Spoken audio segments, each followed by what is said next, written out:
of us didn't really plan to make this our careers anyway. But the factory life gets in your blood, and you get used to that daily grind. And we don't really know what we do for work if the factory shut down. And you wouldn't call it a noble profession. The whole cities have been built around us. They say it's the Rust Belt now, but most cities wish they had more of us. Because when our hours are good, the economy is good. And really, we might be the backbone of America. But what do I know? I'm just an old factory worker. Yeah.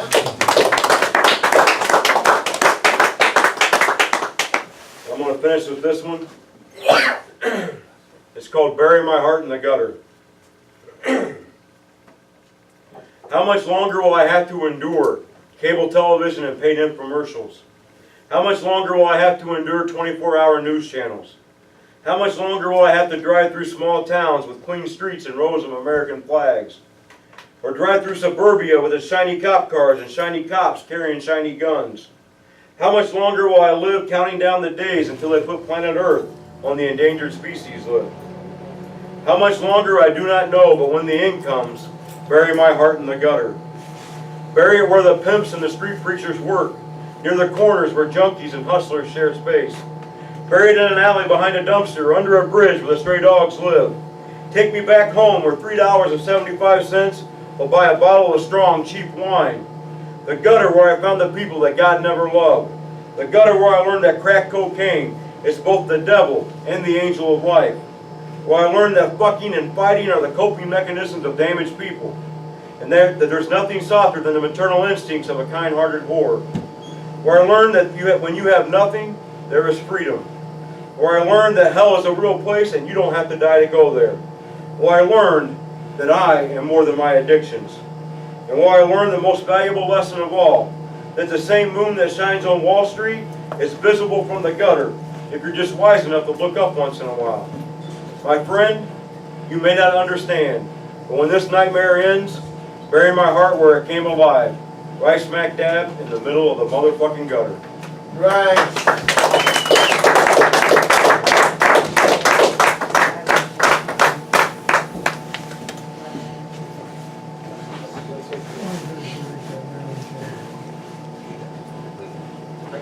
No. Okay. Not you. Sorry. Okay. So I actually came to the beat. I'm not going to talk to you. I actually came to the beats through Burroughs, but he's not a poet, so we're not going to talk about him here. So we'll just go into. This is funny. It's not poetry, but we'll do some Diane DePrimo. This is Memories of Childhood. 1. So I said to him, "Hey, mister, what are you doing with that H-bomb? How come you waving it around like that? You gonna drop it on that building? Hey, mister, how come you're taller than that there building? Is it a optical delusion?" And he says to me, "Go home, boy, don't bother me. I'm telling you, you make me nervous. Go home, or I might get nervous and drop this thing." So I went home. 2. So my mother was in the kitchen, and I ran in, and I said to her, "Hey, Mom, there's a big tall man outside. Boy, is he really big and tall. He's taller than our house, and he's got this bomb in his hand. I think he's going to drop this H-bomb on our house. Hey, Ma, I don't want him to drop it on our house." So my mother went to the window, and I went with her, and I saw his legs standing there, and I said, "There, you see, Ma? That's his legs, and he's standing there, you see him?" And she said, "What are you talking about, boy? There's nothing out there but the tree." 3. So I waited till my father came home, and by then it was dark, and I said, "Pa, I want to show you something." And he said, "All right, my boy, what is it?" And put his briefcase down on the table.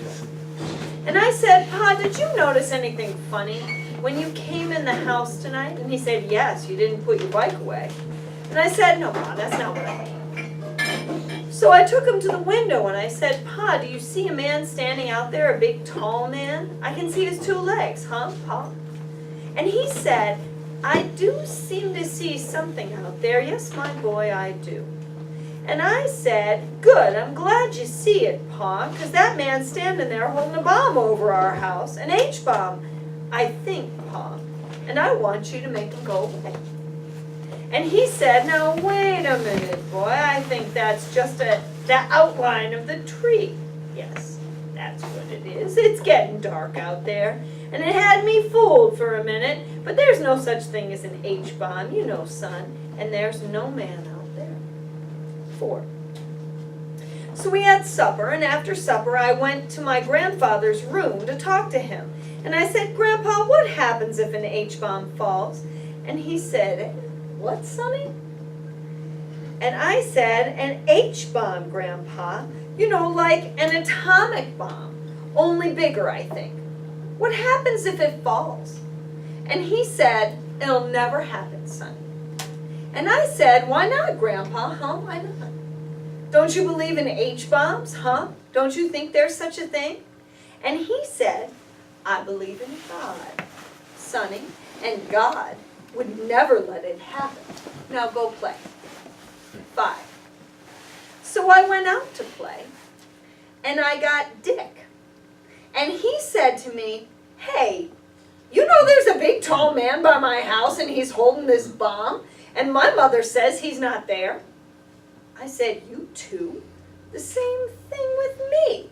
What are we going to do? We have to get it away from him, Dick said, before something happens. So we went up to the roof, and we took the clothesline and made lassos. And then Dick climbed the chimney, and he yelled, hi-oh, Silver. But he couldn't get it, and Ma started yelling for me to go to bed. Then Dick took out his pocket flashlight, and he shone it on the face of the big tall man, and the man was sleeping. He's sleeping, Dick said to me. Do you think he'll drop it while he's asleep? And I said, I don't know. And then Dick's father came and walloped him good for not being in bed, and I went home, and they smacked me. And I went to bed, and I kept thinking he might drop it in his sleep, especially if he had bad dreams. Okay. All right. Okay, and this is Gary Snyder, and this is White Devils. Strangling a white girl, disemboweled, the insides hid in a shed, the body crushed in earth working under caterpillar tractor treads. Half-done concrete freeway overpass, digging to bury my own shit, a chopped up body mixed with shit and towels. And then a disemboweled, half-skinned, horse-sized white wolf bitch, lying on its side in a pool of half-melted snow, a snowbank around her, icy melt water staining red, the red of blood spreading into the white snow. She moved, stirred, and I think, my God, still alive.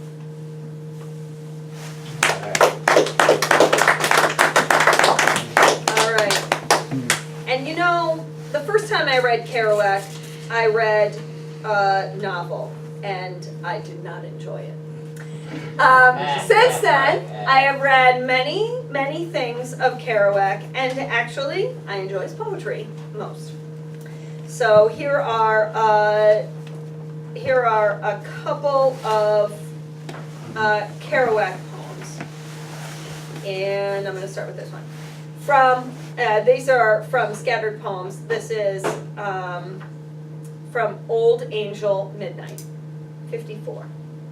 Peep, peep the bird, tear the sad bird, drop, heart, the dawn has slung, he, arrow, drape. To Sisyphus and made east pink, dink, the dimple solstice men, crut, and so the birds go bleep. And now bird number 2, 3, 4, 5, 6, 7, and 7 million of them dead, bends barking. Now the birds are yakking and barking, swinging, crack, wow, quiet. The birds are making an awful racket in the row. Tweet, swip, creak, clink, crack. Ding, dong, the bell, rope, bird, of break, of day. Okay, birds, quiet, please. You birds. robins, black and bluebirds, redbreasts, and all sisters. My little parents have the morning by the golden balls, and over there the Sultan forgot.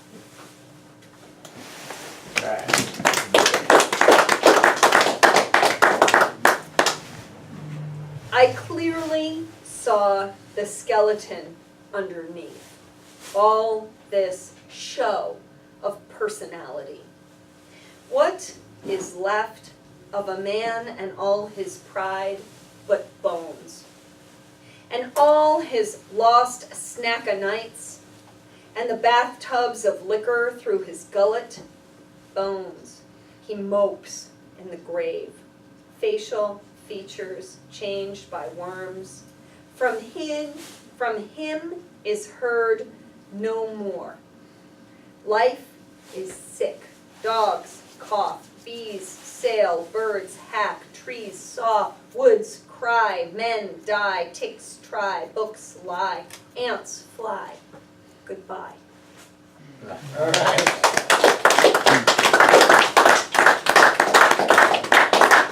I remember that book. I had some. All right, if you haven't had a chance to sign the petition for Danny Brown, please do so. There's no mic. I don't have the mic, okay. That's okay. Where's We can the- hear you anyway. Where's it at? It's right back here. Depends on how you're looking at it. Who's next? All right, so anyways, We'll have to see. that concludes the scheduled poets.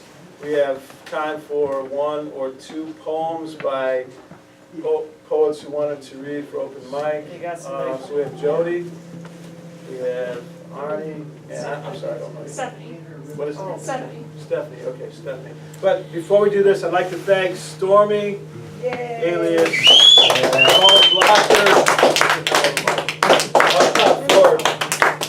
for the trunk, the use of the trunk for this whole thing. Barry Graham for promoting this thing online and doing all the work. That's right. Gary Bond for taking on the Dutchman all by himself.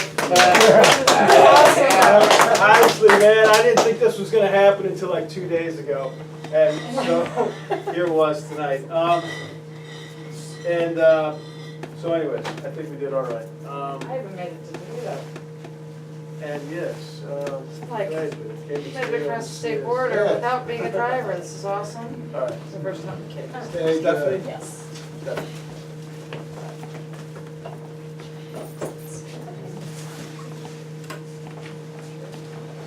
What is this deadbeat, drop beat, heartbeat birth? Is a merry little parlor game, a harlequin distraction from death. The cards are issued from a hand without a palm, and the bet nothing but a buffoon's bluff. Never fear, for if you find your life unremarkable, remarkably so, never forget you are just one in the panopticon, a soul of surveillance you are. But your binoculars are cursed with inverted lenses, leading nowhere into nowhere back again. The center of appeal, the center of a curling centipede, the center of the crazed, of navel gazing, no more productive than stuffing belly button lint into a communal bond and smoking our afterbirth away. Never fear, for the center of the panopticon is a deadbeat, drop beat, heartbeat, arrhythmia, an armoire of aging, a pendulum, a penmanship of pension, a ventricle, a vent of no value. Let us suppress our disease so we burst with existential agony and have more symptoms as the pharmaceutical industry profits on illusion. Never fear, for life is just another merry little parlor game. Peter Rabbit's being pulled out of the hat. America is Flopsy and you are Mopsy, picking cottontail in the field, a slave to schedules. You're too busy to realize that you're once born. You're too busy to realize that you're gonna die. You're not in life, you're in limbo. Distracted so much, chase coffins, you wound wunderkind, and maybe you'll finally feel alive. Never fear, For if anything threatens Flopsy's flag, the towers of red will crash down in smoky stars. The president will tell you to go out shopping, and you can buy yourself a new nationality and leave your coat of arms on clearance. Never fear, for if you find your life unremarkable, remarkably so, after your drop beat, heartbeat becomes deadbeat, you become a pixelated polygrist and screen what could have been your life on YouTube. All right. Okay.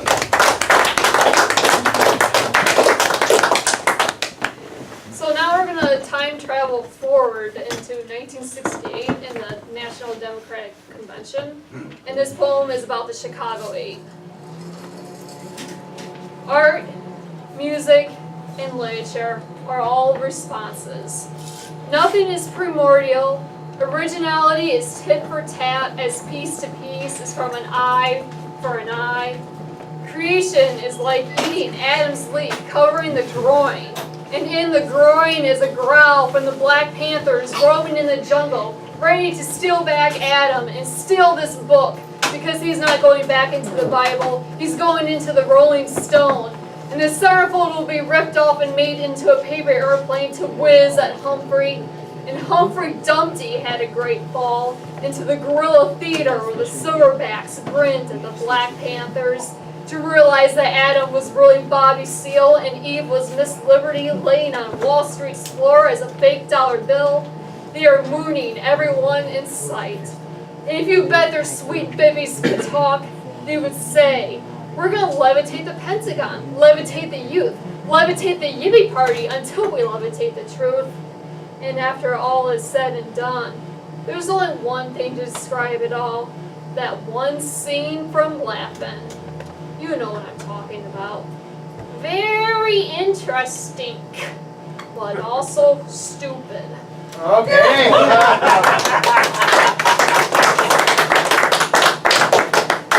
And to end, I'm going to read Jack Kerouac's How to Meditate.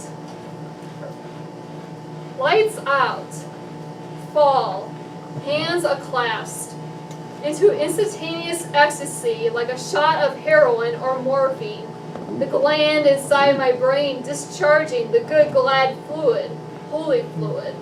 As I hap down and hold all my body parts down to a dead stop trance, healing all my sicknesses, erasing all, not even the shred of I hope you or a loony balloon left in it, but the mind, blank, serene, thoughtless. When a thought comes a-springing from afar of its held forth figure of an image, you spoof it out, you spuff it out, you fake it, and it fades. And the thought never comes, and of joy you realize for the first time, thinking is just not like thinking, so I don't have to think anymore. Yeah.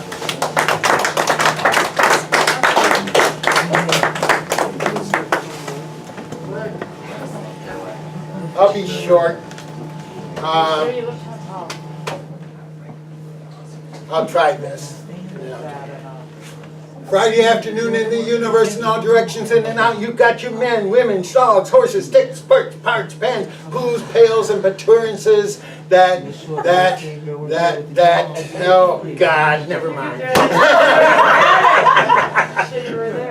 I'm going to do something by me, and it's what? Yeah. Really? Well, this was a written back in the '90s, around the first Gulf War, and this little book was put together by my late wife. She was good at that, and so there's 3 poems in here, and I'm going to do just one. It's a little long, but not too, and I'll be done. All right. So it's called Spirit Before Interest.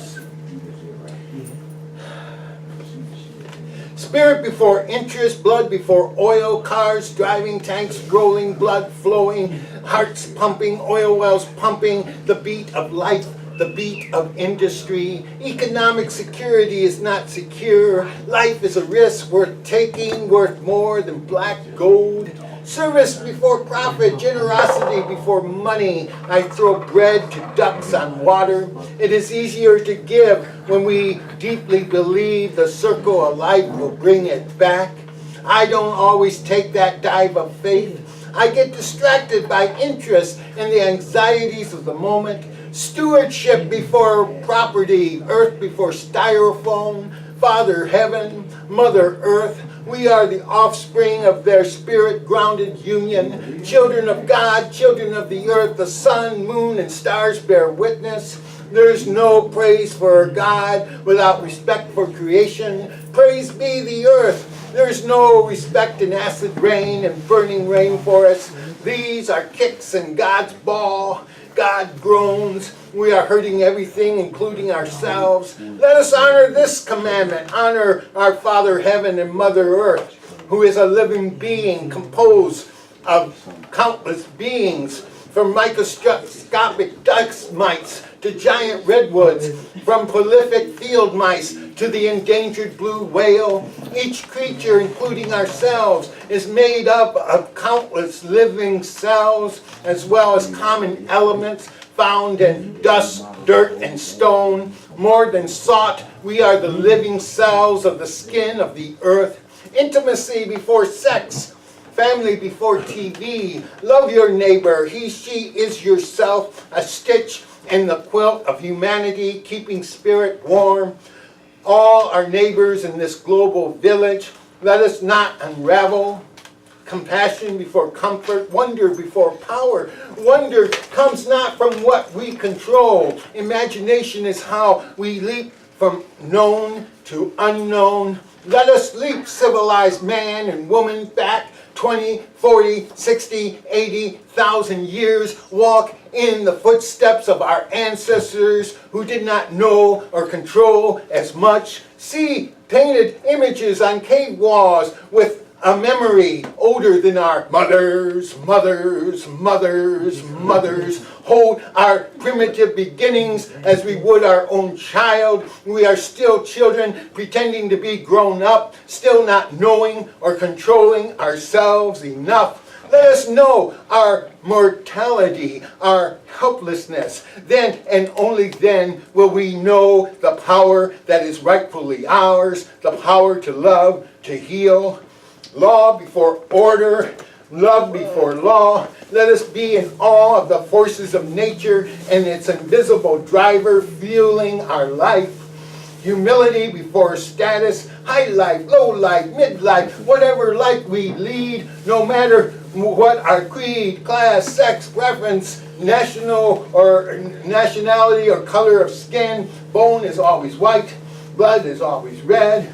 More than a common ground, we need to find a common identity we all can respect. Global citizens, planet natives, the human family being together. People before government, country before flags. When a symbol becomes more important than what it represents, that's idolatry. Burn it. Justice before peace. Humanity before machines. Machines should serve us, not the other way around. Art before collectors. Art belongs to all. Spirit before interest. Spirit is our business, whether we're concerned or not. Our interest is not always in our best interest. In the beginning was spirit. Now too often it's not even an end. The trouble with history. The trouble with now. Priorities.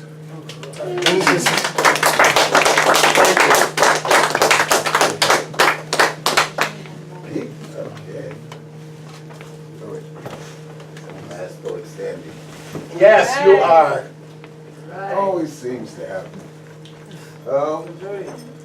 Let's see. If I can try to do this quickly. So mostly everybody here knows me. It's been a while. So I'll introduce myself and I'll do a few poems to kind of introduce me. My name is Jody Summers. I have a whole bunch of names. Spoken Truth, Jay Summers, Child of the System, That's a Mill, CSRN, and the list goes on and on. And may the real you stand up. Right. and That's all right. no, it's good because over the years, that's how I express myself. So the different names represent different poems for myself. Like Jay Summers is more of a inner part of me. Spoken truth would be stuff that's going on in America, stuff that's going on with us. Child of the system is my pain. So, I'm also an illustrator. I'm on my third book now. The second book is about to come out. That one, I kind of got upset and got tired of waiting, so I illustrated myself. And now I'm on my 16th illustration.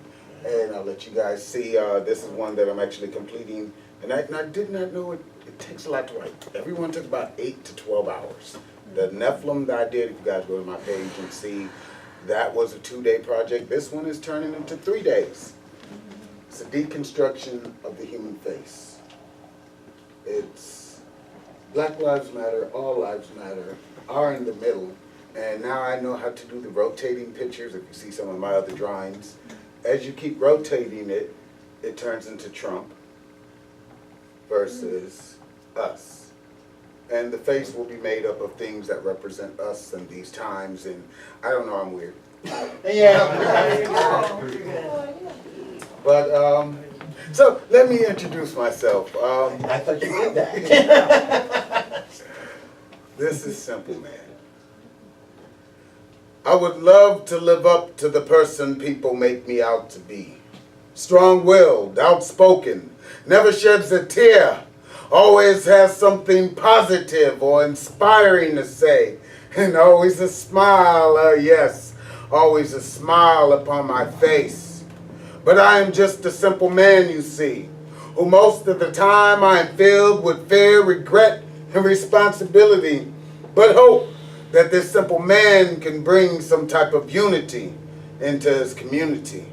While I bear the full weight, the full weight, that I cannot fail because there's no one, absolutely no one, to catch me if I fall. Just a simple man looking for someone to trust as much as I believe in myself, and not be deceived by the few lost souls whose hearts are hardened and calculating from trusting one too many. Just a simple man that has seen through the eyes and lives of others and wants to do more for the lost, forgotten, misunderstood, outcast, and rejects, whose only crime is believing that there is no box but the one that you create. You see, I'm far from being rich and too informed to simply ask for wealth to fix it all.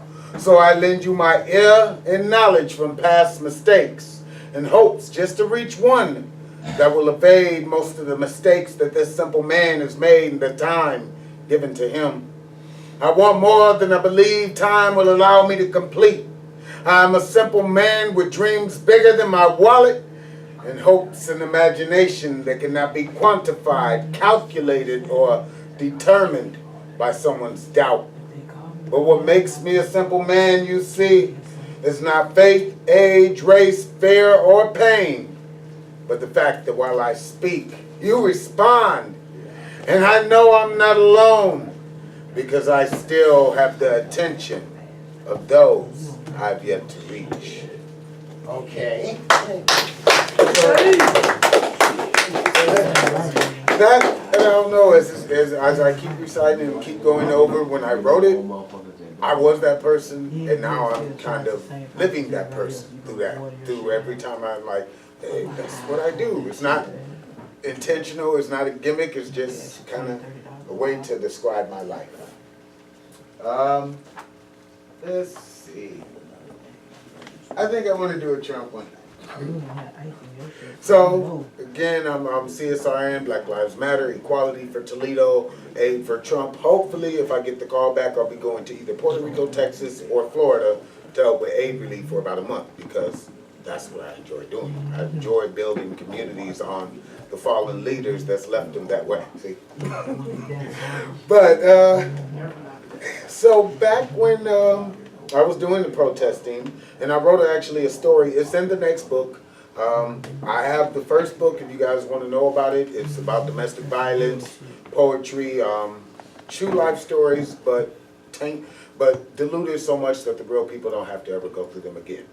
That was the first book. I didn't think it was that important. Well, not like that, but I didn't realize I was the first person to actually do that. I wrote a book, and I didn't talk about myself at all. I talked about other people. So the next book is 7 chapters, 7 quotes, 7 illustrations, 17,863 words, and me. 20 years of my life through everything, through poetry. So this piece is called Dear Mr. Trump. Yeah. Yeah. And the video is on my page right now. And you know it's in here somewhere. You better hope Trump don't find out about it. Oh, I hope he does. I hope that somebody goes up. He gonna tweet your ass if he found out you done said something fucked up. He gonna tweet your ass. Oh yeah, I shared it today. I hope that when the book is published and the album is published, that somebody just goes and throws them on the White House lawn, like, hey. So, dear Mr. Trump.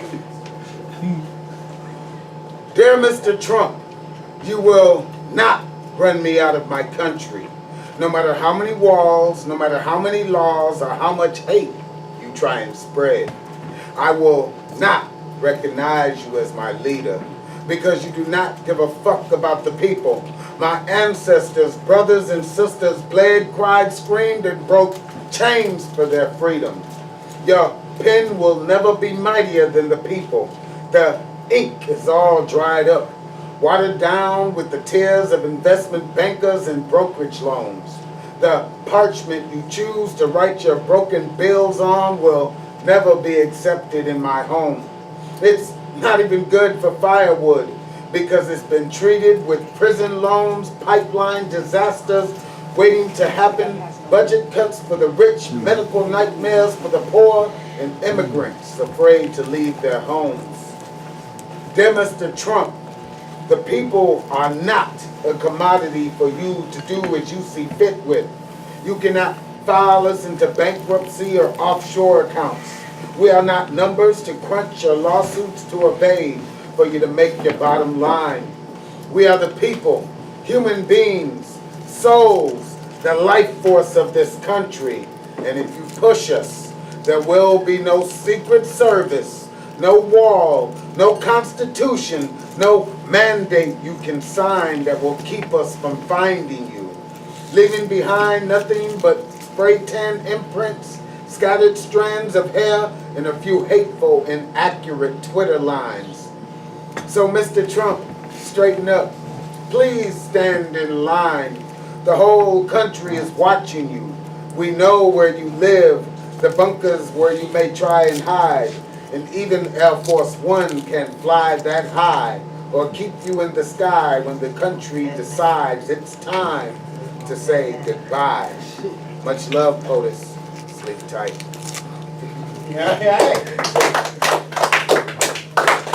Singing to the choir. Yeah. That one is ironic though, and because in the next book, Tears of the Wounded Volume 2, Spoken Truth, I wrote that January 30th.